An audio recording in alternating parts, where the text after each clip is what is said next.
6, my pork chop was a goldfish. When I was 9, it was a pack of butterfly hair clips, multicolored. But my biggest pork chop, the one I obsessed over and had to wait until my 13th birthday for, and still work off 5 months' allowance to get, was a mountain bike.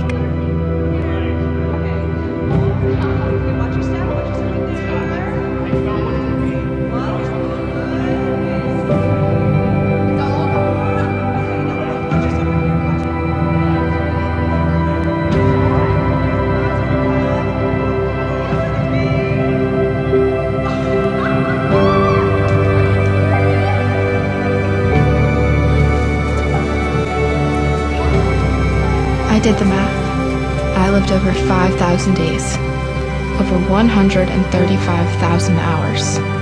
All that time was mine.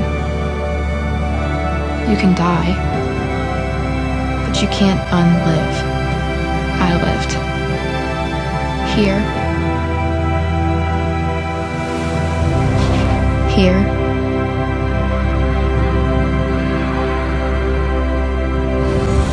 Here. And here. It was great. Hi, my name is Laney Stiebing, and you're listening to Monday Morning Critic. Perfect. So I've been dying to have you on. I'm so happy you agreed to come on today. I have to say, I've had many actors who's, their first projects. I'll just say it's the show Cobra Kai. I've had first-time actors and other shows. I would never have guessed you were not I could with other people, but I would never have guessed that you're a first-time actor. I felt as though you have a confidence and you really brought to this role something not that I wouldn't have expected in a first-time actor, but certainly something I've seen in more veteran actors. Laney. Thank you very much. That's a big compliment. So I guess my question is, how long have you wanted to be an actor? Is it something that came overnight? Is it something you developed because you're at the age where you're a tad bit out of high school, maybe in the mid-college years. So when did you start? What made you really pursue this thing? What got you really head over heels for this profession? Well, I did every sport known to man as a child. And I stuck with competitive cheerleading for quite a while, but there was always a part of me that loved like the creative side of everything. I would make my friends like do plays and like all kinds of stuff when we would hang out. And I didn't start quite taking it seriously till I was about 13 or 14 is when I started really begging my parents, and they had no idea what to do. So it kind of took a little while, but I'd say I really got serious probably about 14 or 15 years old. How do mom and dad help you along the way, Laney? What do they do to facilitate, to help you out? I mean, that's tough because, parents obviously want the best for their kids. You're a kid who's very athletic, a kid at the time who was very athletic. So, I mean, what was their reaction when they found out? And what did they do to help you along the way? Well, definitely when I was under 16, they were driving me everywhere. They were very supportive, and they are very supportive with whatever I want to do, but also very cautious because, it's a tough industry. So they were always by my side, driving me to auditions, driving me to classes, helping me, with headshots, all of those things. And still to this day, I mean, they still do, make sure I have the proper equipment for self-tapes and bringing me wherever I need to go. Honestly, I don't think I'd be able to do it without them and my grandma. They've definitely been great supporters. And your headshots on IMDb are like great. They're like professionally done. I have guests on whose headshots they look like they did it at like a stoplight, like they just put their but like yours came out great. So that's awesome. Laney, am I dreaming here? I swear I saw, maybe it was Instagram or something, where it was this big family group photo, and you were watching Blackbird with an entire family. Am I imagining that? Is that a thing? No. Yes. So I'm in college, yes. And I'm a part of a sorority, and those girls are my biggest. Oh. And I mean biggest supporters. Like when that show came out, we were all watching it together. So that's probably what you're talking about. That's exactly what I'm talking about. I'm like, boy, she's got a big family, and it was. They're awesome. They are always rooting for me, and anytime something comes out, they're just crazy fans, and they're awesome. That's awesome. Is it difficult? So let me ask you about the college thing. Are you you have to be, did you just start? Are you, I figure 20 puts you right around the junior, sophomore, but I mean, like I said, everyone's path is different. So I don't want to. I'm actually a senior in college, so this is my last year. Wow. I'm younger than everyone in my grade, but yeah, I do college and sorority life, and I work, and I also auditioning constantly. So balancing all that. So you kept college going while you were doing that and had another job besides that. Am I correct? Yes. Wow. If you don't mind me asking, what's your major? Right now it's social work. I say right now because it could change. No, yeah. I mean, who's to know that what they're going to do for the rest of their life at 20 years old? I mean, come on, you know? Exactly. It's social work. I do plan on going to grad school. Not quite sure for what though. I'm still deciding, but social, yes. So, I mean, how difficult is it to man? I mean, that's a lot of balls that you're juggling. I mean, that's a lot of work. I mean, to be in that position. I mean, there's actors I've had on, Laney, who can just do one of those things because everything else was too overwhelming.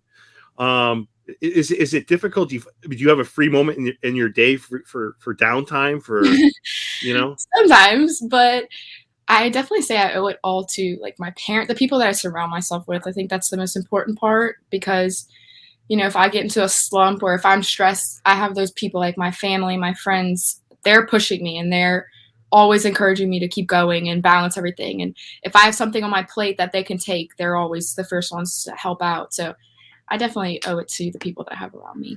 Did you watch the entire series with the sorority, the girls in your sorority, or was it just one episode? I think we watched the 5th episode together, and then I wasn't there. Yeah, exactly. And I wasn't there last week. I live about 45 minutes away, so I kind of go back and forth. And I wasn't there, but last night I got a bunch of pictures. They were all watching it together, and I wasn't there, but they were all watching it, and I was like, that's so sweet. You know, I start off by saying that was your family. They really are kind of like your family. Mm-hmm. Yes. You know, I mean, and I have to say, if I was there, well, obviously I wouldn't be in a sorority, but like if I was there, at episode 5, I would have embarrassed myself with tears. I would have embarrassed myself. I mean, they must have been so like supportive after. I mean, that particular episode. I mean, that's one of the best episodes I've ever seen. But like, that's awesome. That's such a great experience for you to be in. You know. So I do have a couple questions before we hop into Blackbird. So you know, you've told me a lot of what you did to bring you to where you are today. Is there a movie or actor? And I ask this to a lot of my guests that, you know, to find out where their inspiration comes from. Is there an actor or a movie or even a show or many that really have inspired you along the way? Because this is something you've wanted to do for what is now almost 7 years, maybe a little, give or take. So what have you done that really, or what are the people or movies that really inspire you, Laney? Oh, that's a good question.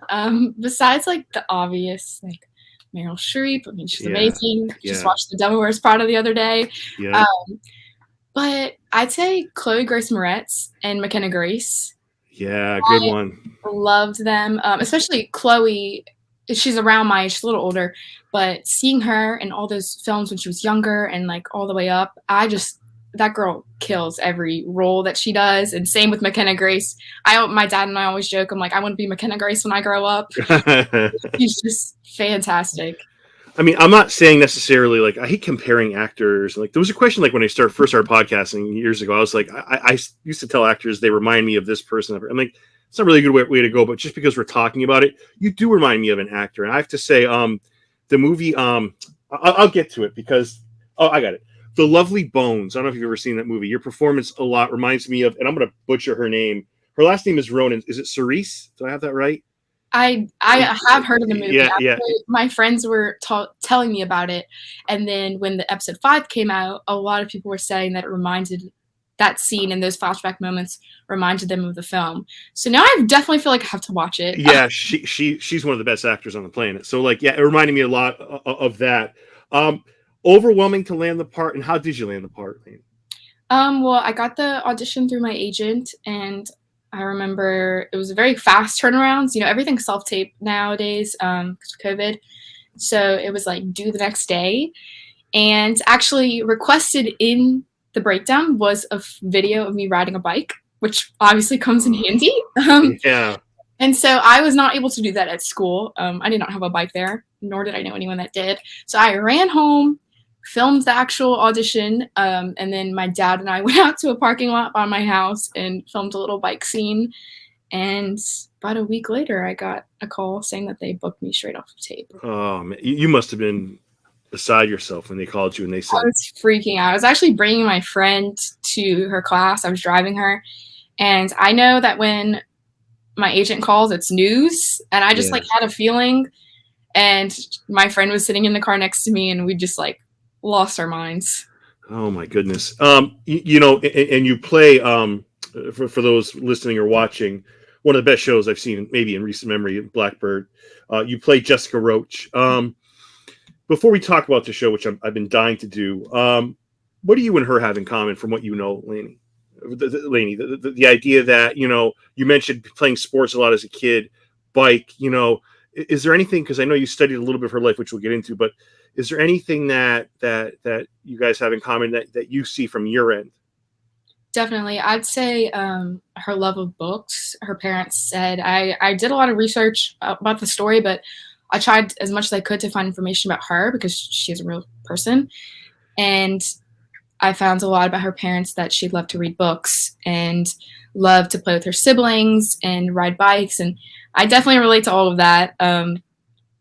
Yeah, the books, they shared a couple of the books that she loved. And that really, it helped paint the picture that like this was a real person. Yeah. You know, this wasn't just on the show, you know, it wasn't just a fake character that they created, but she was a real person who had a history and a family and passions and hobbies. You know, how do you feel that your first role like that was a person that actually existed, and not only actually existed, has this tremendous story, both heartbreaking and beautiful in the way you portrayed it? Is it more pressure knowing that somebody has actually existed versus, like you said, somebody that's a fictitious character? Or do you think it doesn't matter? Would you have approached it the same way? I don't think I would have approached it any differently, besides the fact that I did have those resources available. Like I could look up her name. Honestly, it didn't quite hit me until about halfway through that I was like, this is a real person. And, you know, she has family members out there. And that did kind of add pressure, but it wasn't overwhelming. It was just always in the back of my mind. Anybody from her family reach out to you after the series? No, that would be really cool. And I hope that if they have watched it, that they feel that the show did justice for her. I felt the show did justice, but most specifically, I felt you did justice. I felt you brought class and honor and character to that poor girl. So, yeah, I'm sure they I mean, as a parent, I couldn't even imagine that. But like, if that happened, and I saw what I saw from a parent's point of view, it was just phenomenal. I don't know how they could be anything else than pleased and honored, I guess. So I hope so. Yes. Yeah. So there's the fact that this girl wanted to be a pilot is so unique, right? I mean, the fact that she had so much, like, I almost feel like it. I didn't want to read up on it because I knew it was a true story, but I didn't want people to ruin it. Like, I didn't want to know the specifics. I wanted to find out as the characters were finding out, as the audience was finding out, because I feel like when you go Googling, you're in big trouble because people ruin things, you know, even though it's a true story, you know, I didn't want to do that. But I have to say, for this to be your first role and to be so deep, not to mention, right? So you do narration on this, correct? Yes. So that's unbelievable. Like the way they shot this as I don't think anybody could say they have a first role like this, right? You narrate, you know, quite a few words here, sentences. There's some scenes where, and you have it on your Instagram, where you're made up when she's passed away, you know. And then there's, you know, obviously the scenes that I don't know if it's because I have a daughter, but it's great storytelling. But every time I see you on that bike and Natalie's shot panning away, and then when we'll get to the specifics, but like, geez, I got to tell you, that is just so powerful. Like, that's just, you know, the depth is just there, you know? Yes. You know, so the fact that the nerves weren't a problem for you, and that's really clear. You have a lot going on in this show in particular. Do you feel like was there ever a time where, I mean, because I want to say you're in 3 total episodes, was there ever a time where you felt the nerve? I know the nerves they were under control, but was there a certain point where you were like, you know what, okay, I'm doing this, and does it ever hit home to you on set? There was the scene in episode 6. Yep. I definitely got nervous for that. I honestly wasn't, and I was kind of shocked with myself that I wasn't quite as nervous filming any of the other episodes. But that day when I knew I was doing that, I was like, oh gosh, I don't know what's about. I mean, because when was the last time you could say like, oh, I pretended to be strangled, So Yeah. I was like, I don't know what this is gonna look like. I don't know if I'm gonna be able to bring what they're wanting, but it was awesome, and everyone there was just so nice, and they knew that the nerves are kind of there for everyone. And I think it turned out good. It turned out great. And from your end, after doing your research and doing your homework, what was an important aspect that you wanted to? I mean, obviously you did her justice, but what did you want to bring personally? Did you want to show it? Because it's difficult on your end to control a lot. I mean, obviously they have a set what you want to do. Is there anything that you wanted to bring to this role in particular? I really wanted to bring the innocence of her, especially in episode 5. With the flashbacks are spliced throughout the episode, and I like the juxtaposition of Larry talking about her in such a sensual manner, and then you flash to her in 7th grade having a crush on a boy, not being able to speak. So really just the innocence to her, and to show that she was just a 15-year-old girl. Yeah, and it drove. Speaking of Larry, it drove me. By the way, kudos to Paul for an iconic performance. But I wanted to, Laney, I wanted to punch my television set every time he would admit to murders and then walk it back. And then he would walk it back, and as he would say, oh, maybe it's just a dream. I was going irate, and I had to pinch myself. I'm like, these are actors, that, Derek, right? I mean, I was going nuts. Were you going nuts at that too? I mean, you were part of it, but that's such an infuriating thing. It was very infuriating, and I agree. I was like, okay, and that's how it's so good, because you are furious. It evokes your emotion, and I just remembered okay, Paul is the most amazing human being in the world. He's so funny. He's not like this, so that definitely helped. Yeah, and it's. I just wish the real Larry Hall would do one thing before he passed, just one act of, I don't know what you would call it, but just tell those families, just come forward, just do it. It's like you're not hiding anywhere. There's no, it's the worst secret in the world. I think he's trying to keep, but it would be nice if he approached those families or the authorities and said, this is where they're located. It would be like one to close the chapter on the book. That's one of the most horrific I've ever, as a story I've ever seen. I agree. So let me ask you this. So, as I spoke to Natalie Kingston, she was on 2 weeks ago, and I watched episode 5, and 10 minutes later, I was interviewing her. I gotta tell you, if I was interviewing you, I mean, I probably won't hold it together now, but when I was interviewing her, I almost lost it. I don't know. And I said this before, I don't know if it's because I'm a dad or it's because I love shows or I love wonderful performances like yours, but that episode is legitimately one of the best episodes I've ever seen. Did you realize it when you were filming it? I don't think you ever realized that. Yeah. I knew that I loved, when I read the scripts, the story, and that's one thing that I kept raving about. It was the writing is phenomenal. Yeah. And that's rare to come by. And so, and I knew, the people that were involved and how great the writing was, and the clips that I had seen, I knew that it was going to be great, but I guess I just didn't realize how big it was going to be and how hard it would strike people. Yeah. And it has quite a few people. And it's because I think of your character drives it. I believe that. And I know before I dissect 5 with you, let me ask you this. Ray Liotta, just one of the best. I'm not just saying it's because he passed, but legitimately one of his best performances he's ever done. He is so wonderful, and if he doesn't come away with this with an Emmy, if there's multiple Emmys coming out of the show, something's wrong. I don't know if your paths crossed or if whatever you wanted to say on the topic of Ray Liotta. I'm all ears. I unfortunately did not get to meet him. Okay. I honestly, it feels like they were filming 2 different shows, because you had the back with, Detective Miller and Jessica and all of that, and then you had like the prison. And so I was so excited to see, because I had never seen any of that, but unfortunately I did not get to meet him.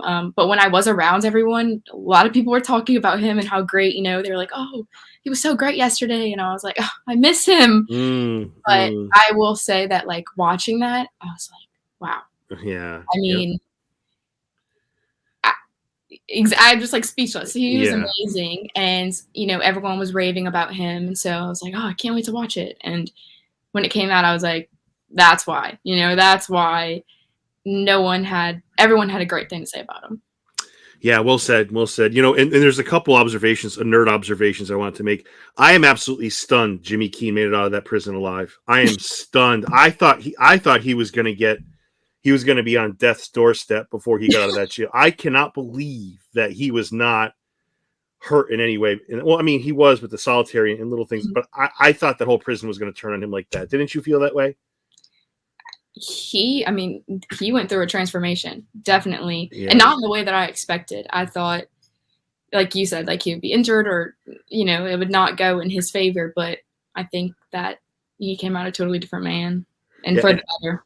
Yeah, and I got to say, Taron is, I mean, what isn't he? I met him at a Comic-Con in Seattle. Like, he is a phenomenal actor. Mm-hmm. He's like James Dean, like, with his appearance. He is just so he did. I mean, again, I could just keep raving about this cast, but he in particular, at the first episode, I'm not gonna lie, I was a little skeptical. I'm like, how many times when actors that have, he's Welsh, but there's other actors that have accents, and it both ways, it doesn't come across as you want it to. He knocks it out of the park, doesn't he? Yes, he does. And not only he's a amazingly talented actor, he's the nicest person ever. Yeah.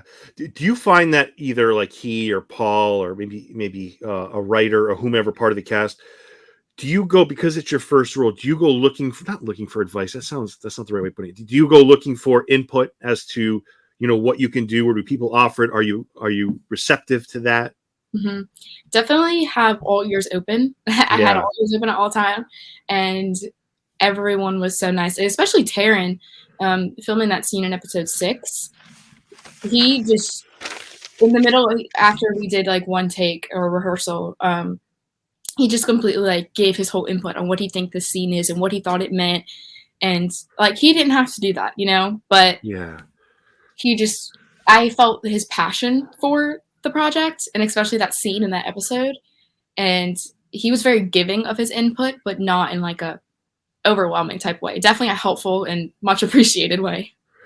Yeah, in the episode that you watched with your second family, The Place I Lie, when they're in that wood shop and they're talking, about Jessica, and he starts talking about, how there's parts of him under her nails, and the one that really just, I think I almost lost it, is when he talks about how she was crying out for her mother. That scene gets dark real quick. And I have to say, it's one of the best scenes I've ever seen. I know I say that a lot with this episode, but like, I mean it. Like, there's that scene in itself. I mean, I dare someone to find something better on television right now or in a movie. Like, did that scene blow you away like it did me? Definitely. And especially because I had the script for that episode. And so I read it, and even reading it was hard. And I remember reading and be like, they're actually going to say this, it's very controversial stuff like that, isn't always on television.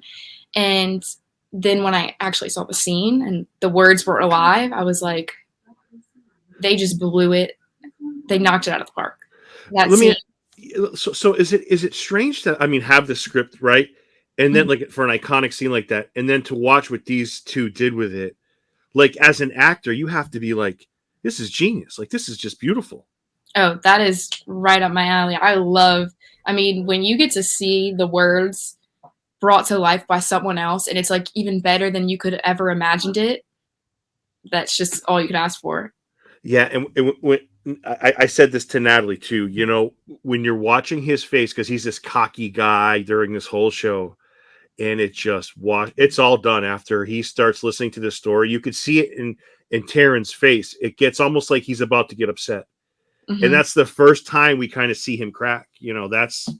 I don't know, but this is the type of stuff that keeps people coming back for shows, and one of the best scenes, right? Right. I agree. Definitely.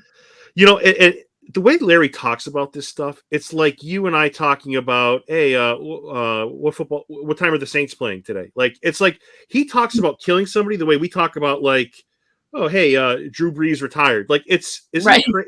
The way Paul brings that to the screen, it's like unbelievable. The way, like, he talks about murder, like it's just very trivial. It's not a big deal. Right.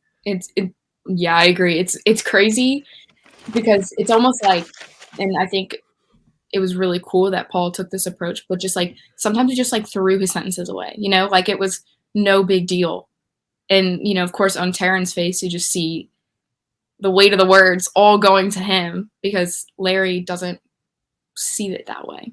Yeah, he sees it a bit differently. In your narration, I have to say, when talking about my pork chop, the part that really lost me, like it just killed me, is when you start narrating. You know, you did the math, talking about how long you've lived, the hours, the days.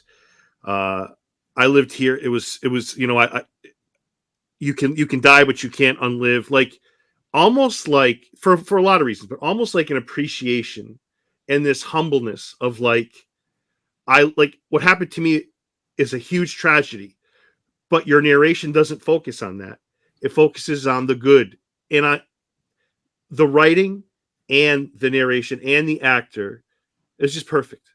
Like, it was perfect. So talk to me about narrating that scene, because I got to tell you, well, I think people are going to get a couple things from this interview. One, I probably need a therapist, but two, I mean, your performance, anybody who is a parent, anybody who has lost someone can relate to your character. But more specifically, I don't want to get too far off topic. Just talk to me about the humbleness of that quote, the narration, and how does that work? Do they have you separately in a studio saying, hey, say these lines? Because I almost feel like, I've never had a guest on that has had this type of character portrayed this way. So, Laney, explain how this scene comes together for those of us that may not know the insides like you experienced. Well, one day, I think we were filming the beach scenes with my sister.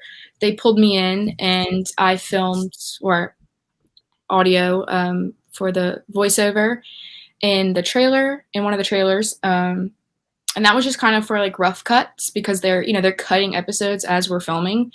So that was just kind of a placeholder.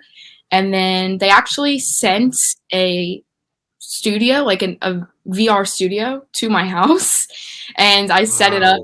My dad and I set it up. And I was connected to them through an iPad. And so I could talk to them. I could hear them. They could hear me. And I had the scene in front of me to go off of.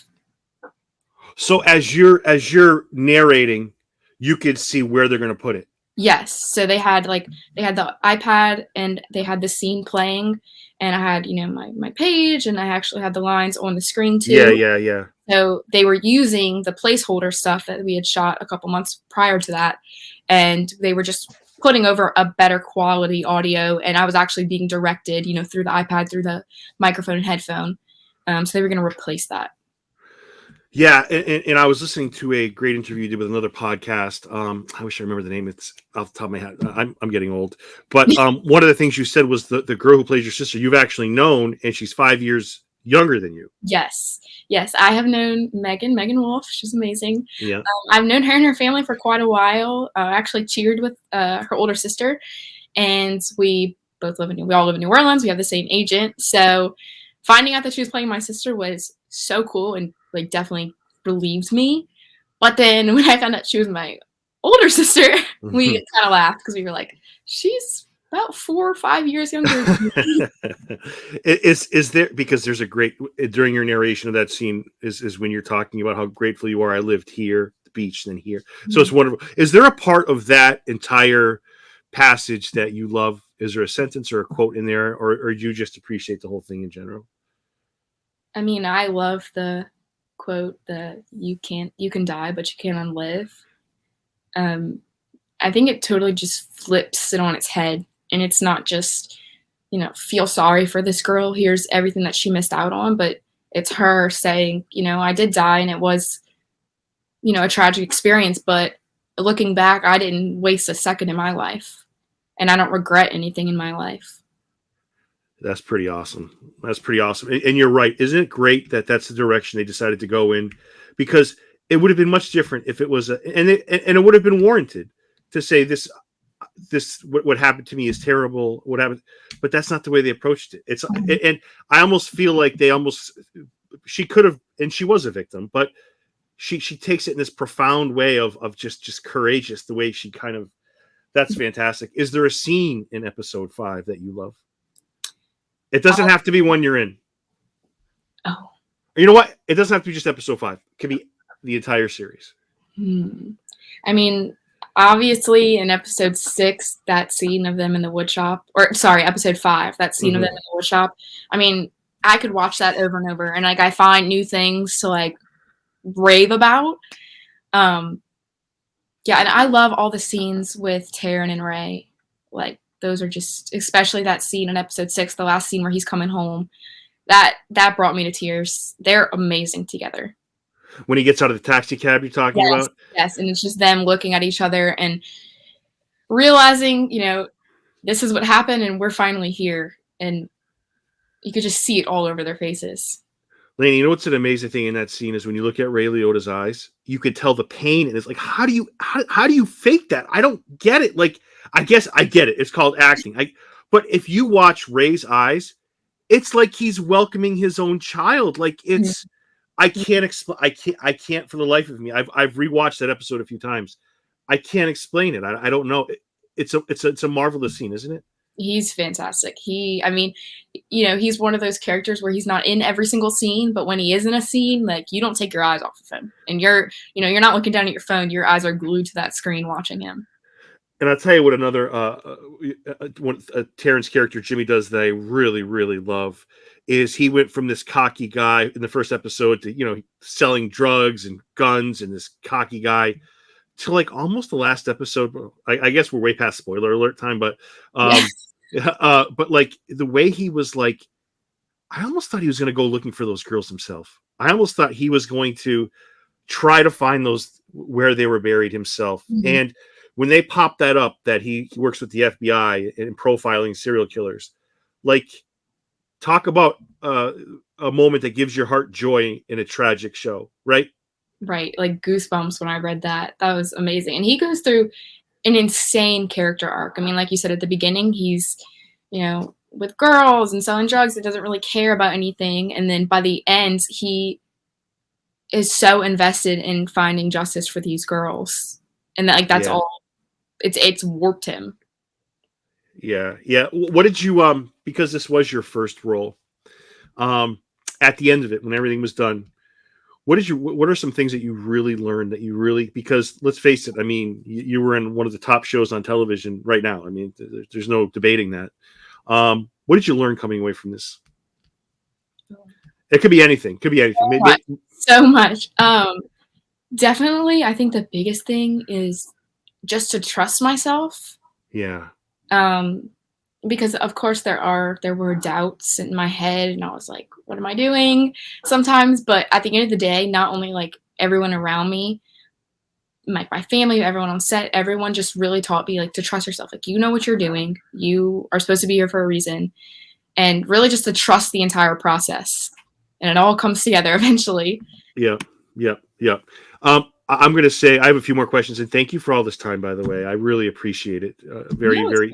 Yeah, I have to say I will go the rest of 2022, and I will not see a character or watch a character in a television show or a movie that moved me as much as your character and your portrayal did. I just think it's just so fantastic. Yeah, absolutely. And for those people who haven't seen Blackbird yet, once you watch it, you'll say he was right. So away from the acting for a little bit, what do you do? What do you like to binge? What are some things? Do you have time with everything that's going on in your life to binge a show? Geez, I mean, I have 4 dogs. I love my dogs with my whole heart. I live away from them most of the time, but love to play with them. I love anything creative. I love to paint. I love to play piano, draw. I of course spend a lot of time watching TV and movies. Yeah. Is there a show that you love? Is there a show or a that you like to binge? I mean, are you a Stranger Things person? Are you? My family loves Stranger Things. We watched that very fast. The last season, we watched that very fast. Yes, I love Stranger Things. I'm a big fan of Pretty Little Liars. Great show. Great show. Yep. Kind of like a guilty pleasure kind of thing, but I will watch that show so many times. This great one. Totally random question. I'm going to tell you the most evil person for me in Stranger Things, and I hate these because people watch this and I get like emails saying, what are you talking about? Mike on Stranger Things is one of the most evil people I have ever. Finn Wolfhard is one of the not Finn, but his character Mike is such an a-hole. Like he is horrible. But I just had to vent that. I was thinking about Stranger, like he's almost worse than Vecna, because at least Vecna is evil. Is that a crazy take? Is that I've been seeing a lot of stuff about that, like on Twitter and things like that, about how everyone is like anti Mike. Yeah. I'm like, where is this coming from? And then I kind of thought about it and I was like, okay, I get where y'all are coming from. I do. Yeah, because Millie Bobby Brown was at a Comic-Con in Germany. Mm-hmm. And they were talking about how much they hated Mike, and she was like stunned. And I'm watching, I'm starting to think, like, I get it. Like, he is not a good person. Right. Have you ever been to a Comic-Con? No, I haven't. That would be really fun though, really cool. And because I also have 4 dogs. What kind of dogs do you have? I have a black lab, a German Shepherd mix. She's not quite German Shepherd, but she looks German Shepherd. Yeah. I have an Australian Shepherd mix, and then just a mutt that we cannot figure out what she is. Yeah, but like people that don't own people that don't have dogs in their life, they don't realize the impact that they have. Like I was watching the movie Prey. It's about the predator. It's on Hulu, and she has a dog. Like I probably need a therapist, but like I'm like praying that nothing happens to this dog during this. Like, like, and I know I'm watching a movie that has, people on set, the dog's well taken care of. Still, in my dog brain, I'm thinking nothing better happen to this dog. Like, I will go. I will go nuts. So you have an acting coach. Do you think that your master's will be focused? I know you said social work, and I don't want to put you on the spot, but do you think going for a degree in some type of arts related, whether it's filmmaking or writing, or do you think that could be in the cards for you? I think so. I initially chose psychology just because it does play such a big role in acting. And the more you know about psychology, the more insight you can get into your characters. I don't know. I mean, and I switched to social work for career reasons, but yeah, I just always like to keep my options open. And this industry is very unpredictable, but I don't know. I'm going back and forth. I'm gonna have to see. my last question for you is: do you think Blackbird has opened up some doors for you, or is it still too early to tell? I would say if anybody has, I mean, I'm not the crispiest cookie in the cookie jar, but from what I've seen, I mean, your performance to me, if I was creating a show or writing a show, I would be like, look, don't listen to anything I say. The proof is on the screen. Do you feel like it has opened up some doors for you, or like getting it? Is it too early to tell? I think it is too early to tell, but I mean, I hope so. Yeah. Now, when you have a question, so like, say if you have something like, say if you were on set, you had a question about, or maybe away from set, or maybe you're getting a script sent to you, or you're looking to potential auditions. Is there somebody you can call from like an acting point of view to get somebody that's not a friend or a family or mom or dad? Is there somebody that you have, like an acting coach that you can call and talk and say, like, what do I do? How would you approach this? Is there somebody like that in your life? Yes, I have an amazing acting coach, Miss Nicole Beret, and she's typically my go-to for taping and even just questions. If I'm like, I don't know what to do with this. I also have some other amazing people like Juanita Walmsley. She's another great acting coach that I've been working with recently. And then one of my great friends, Caroline. It's actually her birthday today, so happy birthday, Caroline. Happy birthday, Caroline, yeah. But she's one of my actor friends, and she is kind of the go-to person where if I need a quick answer and an honest answer, Caroline's my girl. Yeah, and those are the people you need that give you those honest answers, you know. But you got to be excited about what the future holds for you. That's really exciting, you know. I can't imagine what your senior year is going to be like. You have the fallout from what this is going to be like, and thank you so much for coming on the show today. I hope I didn't bore you too much. And I hope it was worth it. It was great. I hope down the road you come back on the show, and again, thank you so much, and I'm looking forward to seeing what the future brings to you. Thank you very much. I appreciate it.